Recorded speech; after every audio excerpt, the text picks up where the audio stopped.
Utley after the puck, feeds the blue line. Here's Norton, lets one fly. It's off Otto. Shoots in front. Ferraro scores! Ray Ferraro ties it up with 1 second left on the power play.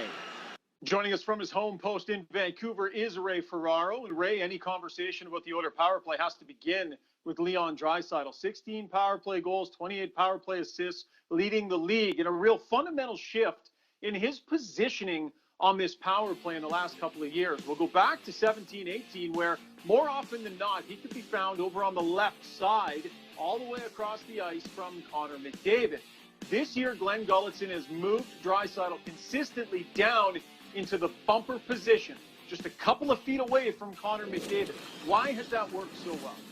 Well, I think it's the evolution of the power play, Ryan, that puts people in the bumper position that can really play the game, not just a guy that goes in there to push the puck out of the middle of the ice. Penalty killing has evolved. It's become way more aggressive. So the power play has had to find a way to create more space. Boston does it as well as anybody. They have always typically almost overvalued that middle portion of the ice with Patrice Bergeron, one of the league's most clever players. When the puck comes to him, he can always distribute it to somebody that's in an open space with a little more time. So you have to have now in the bumper spot somebody that can think, and somebody has the skill to be able to make the pass and to make themselves free for a shot. Bergeron does it as well as anybody in Boston. Leon Draisaitl can do the same thing and does the same thing in Edmonton. One of the other shifts is when the power play is over on the left side, Draisaitl kind of fades into that one-timer position, and he continues to be able to score from that spot, even though much like Ovechkin, everybody knows he's there and he's waiting, Ray. In the olden power plays, the olden days when I played, you had your place and you stood there. You never moved around. Now the power play has to have the freedom to move, to create options that the penalty killers are trying to catch up with. The bumper guy has all the green light to move around the zone wherever the puck can be. So while the penalty killers obviously see Draisaitl's not standing there at certain points in time, and they kind of know he's over on the right side, Ryan, they can't find him. And it's his responsibility to create the pass lane for McDavid or Nugent Hopkins or whoever has the puck on that other side of the ice. Draisaitl does it really well, and of course he's got a bomb for a one-time. Let's talk about Nugent Hopkins. You brought him up. 2 years ago, he basically ran the second unit. He was only on the ice for 42% of the Oilers' total power play time.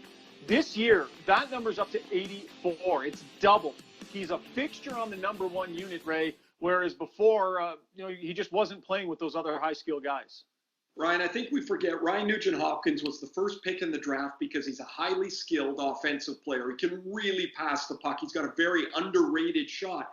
Yet his game has evolved in Edmonton to be this two-way guy, and I think they've kind of forgotten about him a little bit.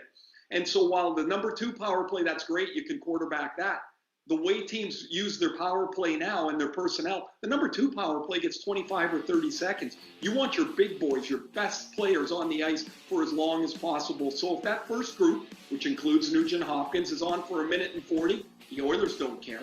They have their most dangerous people on the ice most of the time. That will help ramp your power play and should help ramp your power play to a much better percent. Ryan, they're at historical levels here this past season.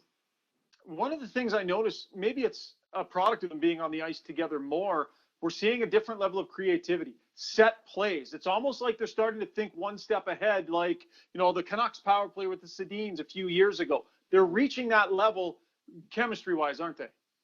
They really are. And again, as I talked about earlier, the penalty killers have become so aggressive, and they now work in such tight concert, the four penalty killers.